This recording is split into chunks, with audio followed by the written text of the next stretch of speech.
Shedeur Sanders brings way more to the team than Dillon Gabriel ever could. What Shedeur Sanders does for your football team, for your organization, for your franchise, gives you something that has been missing in Cleveland for a long time. Up under center. It's not like he's incapable, because he showed that. What I'm saying is, if you would have gave half of the treatment that you've given Dillon Gabriel, what would that look like? The Cleveland Browns just pulled off something they haven't done in 30 years. Since 1995, the Browns have cycled through 42 quarterbacks. Read that number again, 42. That's not a football team. That's a quarterback graveyard. But on Sunday, Shedeur Sanders walked into that cursed building, made his first full start, and did what 41 other signal callers couldn't do: win. And now, former NFL MVP Cam Newton is asking the question everyone in Cleveland should have been asking weeks ago: why did it take this long? If you love Shedeur, comment Shedeur rocks. Like the video if you want to see him win.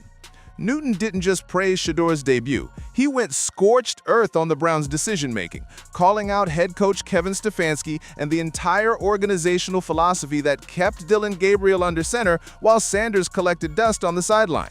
Going back to Shedeur's play, he was making plays, or made a play, that no other quarterback in recent memory, probably Baker Mayfield, 5 years ago, made a wow play at the quarterback position. That's including Deshaun Watson.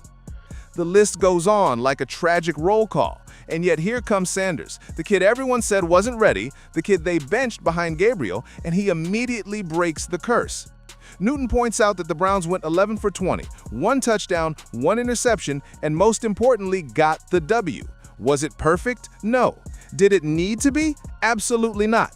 Because while everyone's been obsessing over stats and completion percentages, Newton sees what really changed in Cleveland: the energy. Gentlemen, I'm not sitting up here saying that Dillon Gabriel is not better than Shedeur Sanders, but I am saying that Shedeur Sanders brings way more to the team than Dillon Gabriel ever could. Dillon Gabriel might be more polished. He might have better practice tape. He might check every box on Kevin Stefanski's clipboard. But Shedeur Sanders brings something Gabriel never could: an aura, a presence, a swagger that makes a 2-8 team believe they can beat anybody. Newton describes watching the Browns with Sanders under center as fundamentally different. The vibe shifted. The team played with more fire. There was a confidence, a belief that had been missing from that locker room. This was about leadership, about walking into a broken franchise and making grown men believe again. Shedeur brings to this dynamic is the team just feels different. Oh yeah, they play with a little more. Yeah. The numbers back this up in ways that go beyond the box score. The Browns' defense, already elite, played with even more intensity, knowing they had a quarterback who wouldn't squander their efforts. Sanders didn't need to be a hero. He needed to protect the football, make smart decisions, and keep his team in striking distance. Mission accomplished. But Newton's criticism goes deeper than just they should have started him sooner. He's calling out the philosophy. The Browns were so obsessed with finding the safest option that they missed what was right in front of them. Gabriel represented the conservative choice, the veteran-ish presence who wouldn't make waves. Sanders, he's unpredictable. He's confident to the point of cocky. He's everything risk-averse coaching staffs usually run from. And that's exactly why he's what Cleveland needed. I don't need to go out here and win the football game. I just can't go out here and lose the football game. That's the mentality that wins championships. That's the maturity most young quarterbacks take years to develop. But Sanders, he's already showing signs of getting it. Now let's talk about what's coming. The Browns face the 49ers this week, and this is where Newton's take gets really spicy. While everyone's expecting San Francisco to steamroll Cleveland, Newton's calling for the opposite. He predicts the Browns will win, not because Shedeur necessarily, but because of a perfect storm. The Cleveland Browns will beat the San Francisco 49ers. Cleveland's suffocating defense versus a 49ers offense that's ranked 25th in defensive efficiency, missing key players like Nick Bosa and Fred Warner, and coming off a game where Purdy threw 3 interceptions. Newton's breakdown is surgical. He points out that the 49ers struggled against the Panthers, a team that just lost 20-9 on Monday Night Football. If Carolina's defense could generate turnovers against San Francisco, What happens when you unleash Myles Garrett and company? The field position battle becomes crucial. If the Browns can pin the 49ers deep, force punts, and give Sanders short fields to work with, this game becomes very winnable. What's being said? The optics show that Kevin Stefanski does not want to see Shedeur Sanders win. When you give a person minimalistic opportunities, hey, if we had this much excitement on the sideline, the players are responding differently. The fans are responding differently. Everybody is chiming in a little differently when this man is up under center. It's not like he's incapable. But here's where the Stefanski criticism really lands. Why did it take this long to figure this out? The Browns' next 5 games are against the 49ers, Titans, Bears, Bills, and Steelers. Only one of those teams, the Bills, has a top 10 defense. The Titans are 24th, the Bears are 27th, the Steelers are 28th. This is a perfect stretch for a young quarterback to build confidence and rhythm. Sanders could have been getting these reps weeks ago. Instead, Stefanski stuck with Dillon Gabriel while the Browns' playoff hopes withered. Newton doesn't say it explicitly, but the implication is clear. The coach's conservative instincts and reluctance to embrace the unknown potentially cost this team valuable development time. Sanders went into that Raiders game with 1 week of practice as the starter. Imagine what he could do with the full training camp, with the whole offseason to mesh with the offense, with time to truly master Kevin Stefanski's system. Dangerous. It gets dangerous. That's the quote. No. Because he understands he's nowhere where he feels extremely confident in what he's doing. That's not arrogance. That's confidence. That's a player who knows he hasn't scratched the surface yet. And that should terrify the rest of the league. Newton also addresses the elephant in the room, the relationship between Stefanski and Sanders. There's been visible tension. There's been awkward body language. And Newton's message to both of them is simple.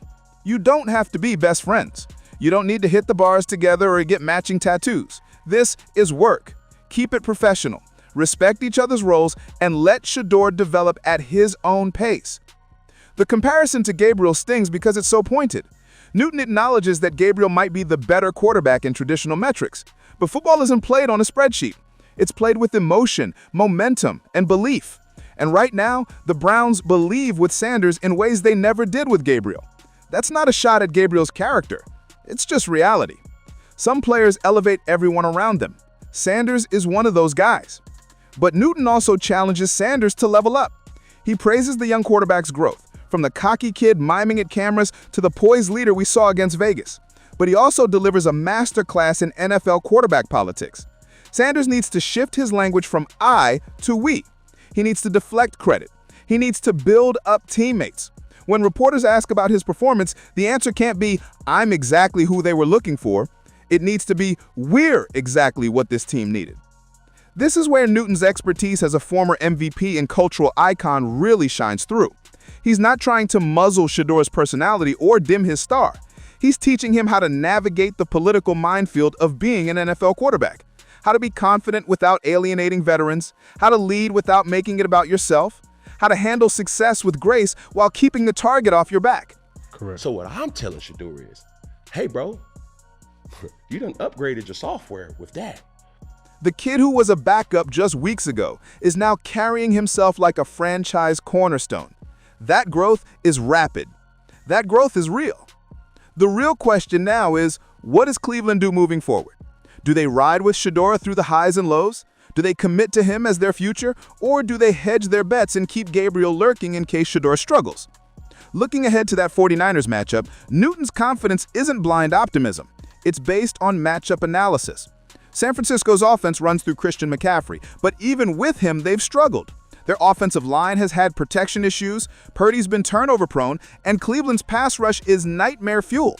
If the Browns can take away the run, force Purdy to beat them through the air under pressure, and capitalize on mistakes, this game is theirs. But none of this happens if Stefanski kept Shedeur on the bench. None of this energy exists if Dillon Gabriel is still running the offense. And that's why Newton's criticism lands so hard. Up under center. It's not like he's incapable because he showed that. What I'm saying is, if you would have gave half of the treatment that you've given Dillon Gabriel, what would that look like? The Browns wasted weeks of development time because they were too scared to embrace what makes Shedeur special. They chose safety over upside. They chose predictability over potential. And now they're forced to play catch-up. Shedeur is learning on the fly. He's building chemistry with receivers in real time. He's figuring out Stefanski's system during games that matter. All of this could have happened in September and October while the games meant less and the pressure was lower. The Browns are 2-9 now. Their playoff hopes are essentially dead. But with Shedeur under center, they're not just playing out the string. They're building a foundation. Every rep matters. Every mistake is a learning opportunity. Every win, like that Raiders game, is proof of concept. This isn't about 2024 anymore. It's about 2025 and beyond. Newton's message to Cleveland is both a celebration and a warning. Celebrate what you have in Shedeur. Appreciate the energy shift. Recognize the potential. But also understand you can't waste any more time. The rest of the season needs to be about maximizing Shedeur's development, about putting him in positions to succeed, about building an offense around his strengths. Because the clock is ticking. And in Cleveland, where quarterbacks come and go like tourists at the Rock and Roll Hall of Fame, you can't afford to squander a talent that might actually stick. Shedeur Sanders just became the first Browns quarterback since 1995 to win his debut. That's not just a stat, it's a statement. And Cam Newton's making sure everyone understands what it means. Cleveland finally has their guy. They just wish they'd realized it sooner.